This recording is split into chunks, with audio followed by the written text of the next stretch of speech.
Selamu alaikum, paqe qoftë me ju. Si që dini, ne po kalojmë nga muaji I shenjtë I Haxhit, pra muaji Dhulhigja. Duhet kuptojmë rëndësinë e muajve të shenjtë në Islam, sepse ndikon drejt për drejt në veprat që bëjmë gjatë kësaj periudhe. Përveç muajit të bekuar të Ramazanit, 4 janë muaj të shenjtë në Islam. Shenjtëria e muajit të Ramazanit është përmendur më vete në surën Al-Baqara, por shenjtëria e këtyre 4 muajve është tërësisht e veçantë. Këta kanë qenë muaj të shenjtë edhe para Islamit. Feja Islami, si të thuash, e ka vërtetuar shenjtërinë e tyre. Madje Zoti thot në Kur'an që nga krijimi I qiejve dhe I tokës, ai I ka cilësuar 4 muaj si të shenjtë. Cilët janë këta muaj? 3 muaj janë pra radhazi, vinë me radhë, është muaj 11, I 12 dhe muaj I parë I kalendarit Islam. Haxhi bëhet në muajin e 12, pra në Dhulhigja. Këta 3 muaj janë të shenjtë në kuptimin që duhet të mbizotëroj paqja gjatë kësaj periudhe. Dhe një nga arsyet e kësaj porosie është që njerëzit të udhëtojnë lirshëm dhe të shkojnë deri në Qabe për hir të Zotit dhe ta bëjnë haxhin.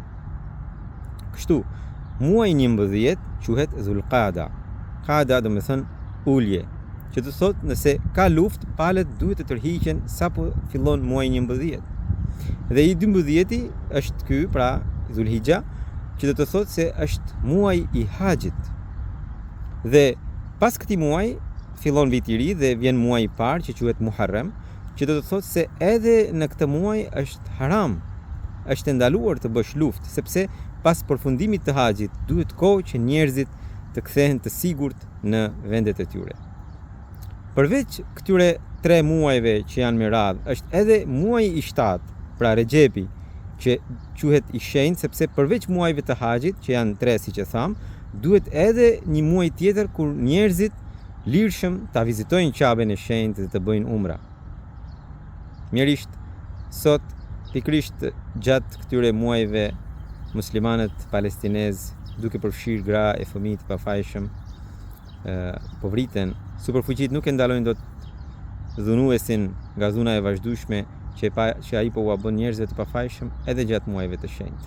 Ndiqni shpjegimin e të gjithë namazit në kanalin tim në YouTube duke zgjedhur playlistin për katës ose tek faqja e xhamatit Musliman Ahmedia tek video duke zgjedhur programin Shpjegimi I namazit.